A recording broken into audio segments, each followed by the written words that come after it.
Hey everyone, welcome back to the Triathlon Weekly News Roundup presented by thefeed.com. My name's Travis, and today we're taking a look at how Ironman CEO MESSICK announced his retirement.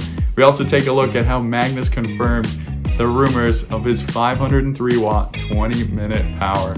We also take a look at how Christian Blumenfeld joined Super League for their championship this year. We've also got Challenge Roth selling out in 40 seconds, as well as Ironman Switzerland and the fairy tale ending for one of our superstar athletes in the sport. Finally, we take a look at the article, video of the week, my personal recommendation, and my hot take on the PTO's age group racing. So lots to come. Stay tuned. Super excited, and a huge thank you as well to our new sponsor of the show, DeBoer, for helping me create this and keep the content coming. So I'm really excited. For those of you who didn't hear it, I'll be doing this full time. Got lots of exciting things coming up. But at first, hopefully, a new camera and mic setup going forward, so this will look and sound a lot better. As well as my girlfriend surprised me with a beautiful picture of the view we had at the lake on the other side of the lake. So it should look a lot nicer now. Really excited to dive into this. We've got to start off with Ironman CEO MESSICK announcing his retirement. He's been with the company for over 12 years. It has almost doubled in size as far as participants go since he's been there. They've also acquired many other event organizations. He really has done a lot for the company on the business side. However, in the last 12 months, there has been a lot going against him, with the Kona knee split first coming to mind, as well as Ironman Hamburg recently. I wanted to bring this news up as soon as I heard it, but I wanted to wait as well to get all the news from Triathlon Hours podcast, as well as some other interviews he did. And it looks like he wasn't asked to step down. This was something he was planning to do 2 days after Ironman Hamburg, but obviously that was not great timing. So no CEO is appointed just yet in his replacement, and he will be taking care of the company until they are, as well as staying on afterwards to help the new CEO. What do you guys think about this news, and what do you think of MESSICK? He's obviously clearly grown the business, grown their participants, grown the sport, but did you like his tenure and some of the decisions he made? Put it down below. I want to hear it. And also let me know what you would like to see from a new CEO and what changes you'd like to make. I think Andrew's worst thing that he did was taking a very long time to bring parity to the women in Kona as far as equal start spots, as the Tempo News pointed out in his newsletter. From there, we're going to Ironman Switzerland that happened this weekend, and oh my goodness, what a race that was. I mean, it's such a beautiful course. It was voted as the second best swim by Ironman participants, as well as the first best bike ride, and I can see why. And what a way for Jan van Berkel to end his career in his last dance. What a way to take the win, as well as he came back from quite a significant deficit on the bike with Ruben Zipunski, not too sure how to say his name, but a former pro cyclist who's moving up the pro ranks, absolutely decimated the field, coming into transition almost 10 minutes up on everybody. But Jan van Berkel is known for his phenomenal run and ran a 2:40, as he often does, to take the win there. His coach is Dan Plews, the same as Chelsea Sodaro.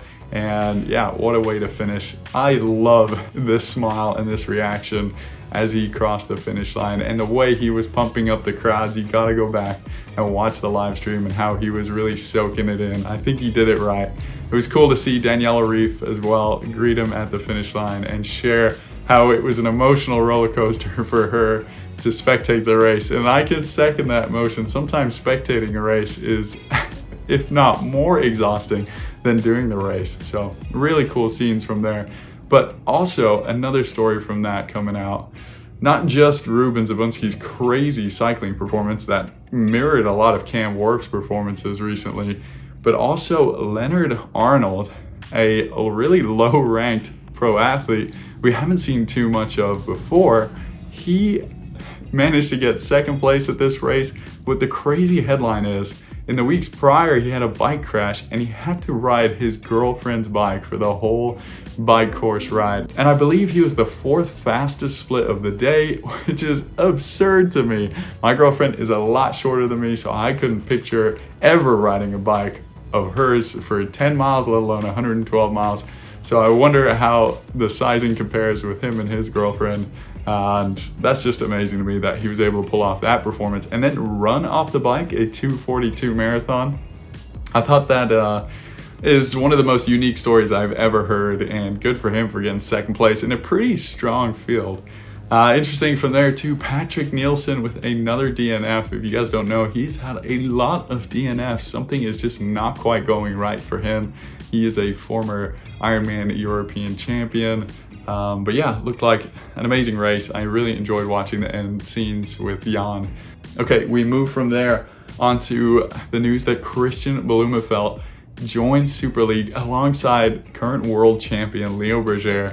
It looks like now pretty much everybody is going to be there for the Super League races. I don't think Christian will race the first race in London because it's the same weekend as the 70.3 World Champs in Finland, so he'll have to catch the other 3 races, I'm guessing, as long as it lines up with his other races. So that to me really confirms he's not going to be racing the World Champs, but Gustav Iden still up in the air if you ask me. And I'm super excited for Super League. I think they do an awesome job. Their content creation is amazing.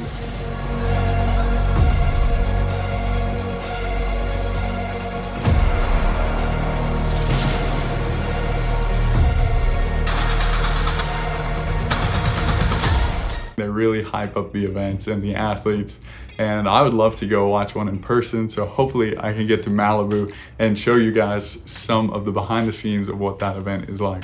So moving on from there, I don't know if you guys heard the rumors about Magnus's FTP being around the 500 watt range.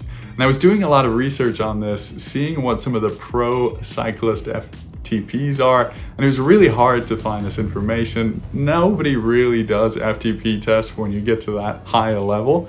However, it seemed that it was in and around 460 watts for some of the best ever riders, and I think it's very different to compare Magnus to that, as he is larger and heavier than most of the pro cyclists, but still 503 watts, which he confirmed with Jack Kelly on the Triathlon Hour.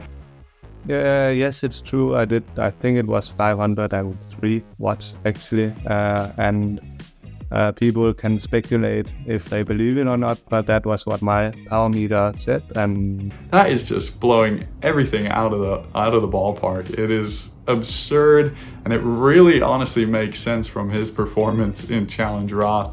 And when you compare it against Sam Long, who just posted his numbers recently and how well he's riding, and that's currently how high he stacks up against Magnus, it truly is remarkable how ahead of the game Magnus seems to be on the bike. Let me know what you guys think about Magnus's FTP, his 20-minute test that he did.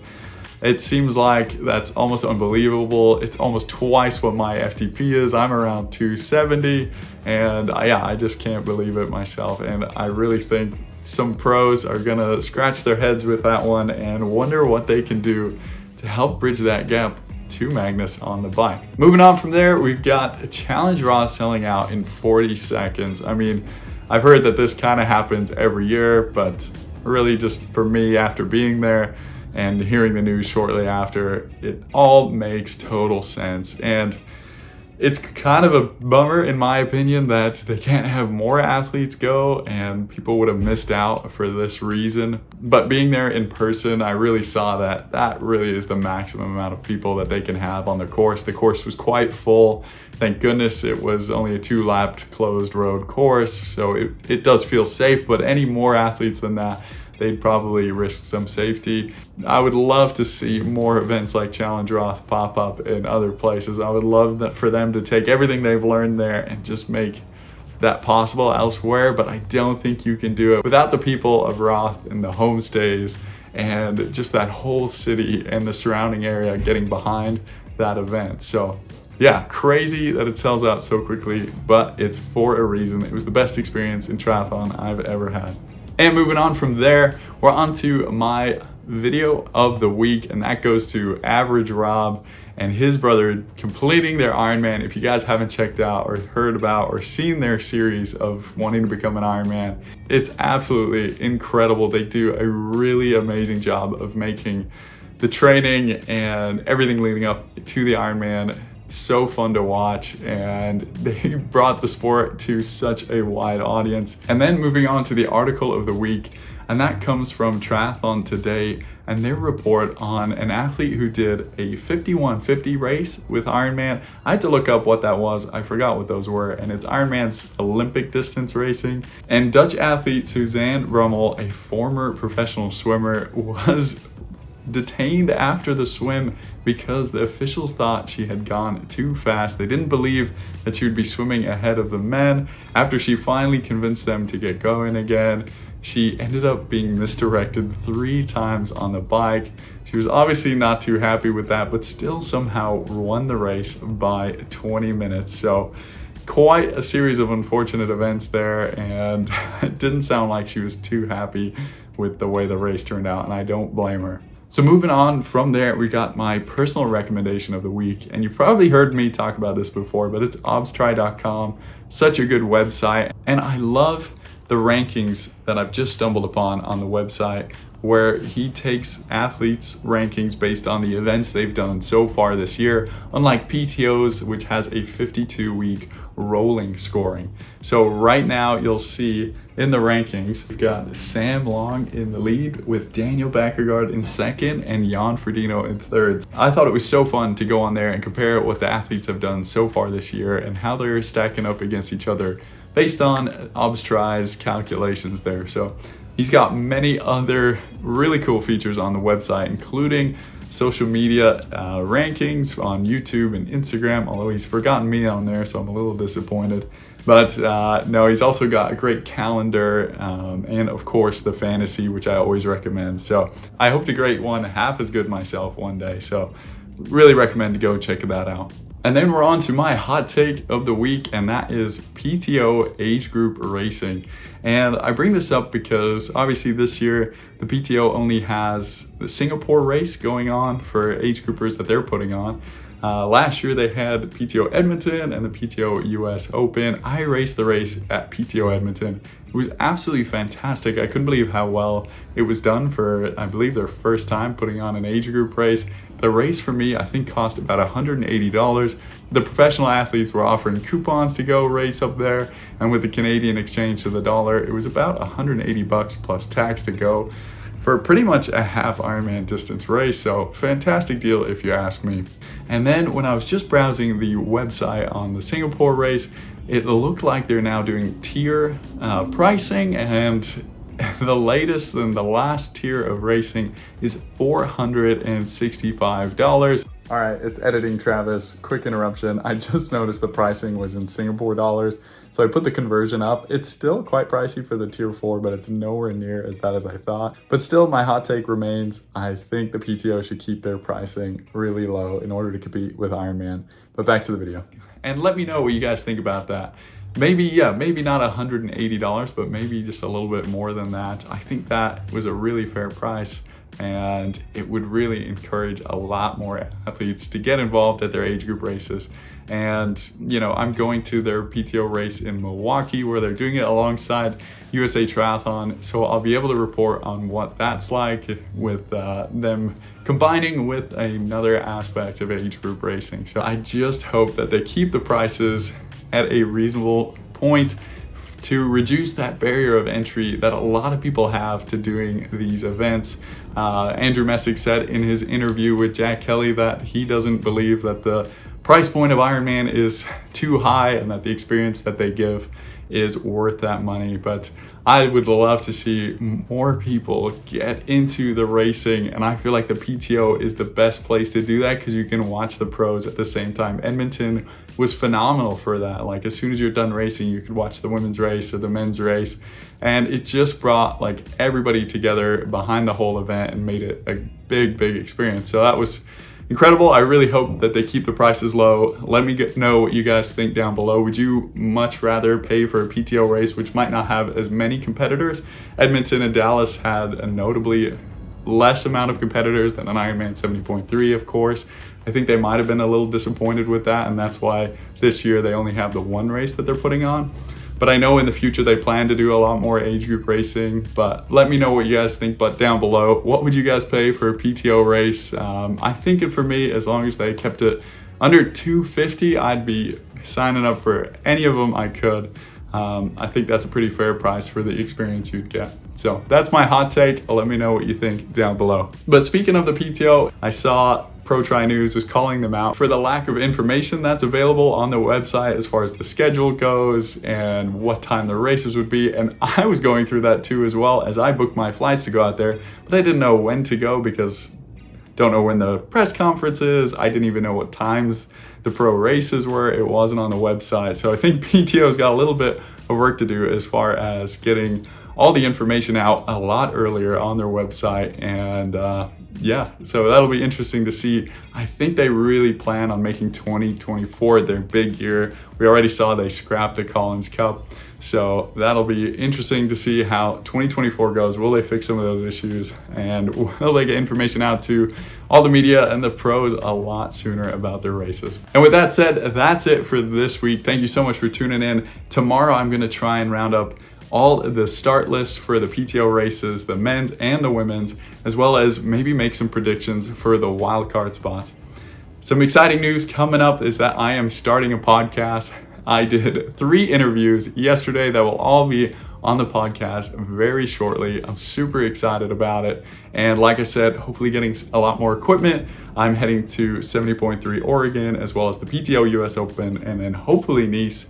And I'm gonna try and get a lot of footage and interviews of the pros to bring you guys. So really excited for the future. Let me know what I could improve about the news, what you'd like to see, as well as just in general, what you'd like to hear and see from this channel. And I'll take all of your feedback really seriously, as I hope to do this for a long time to come. As always, go check out my Athlete Club link below. You get $20 every quarter on me, as well as check out DeBoer, the best wetsuits, guys.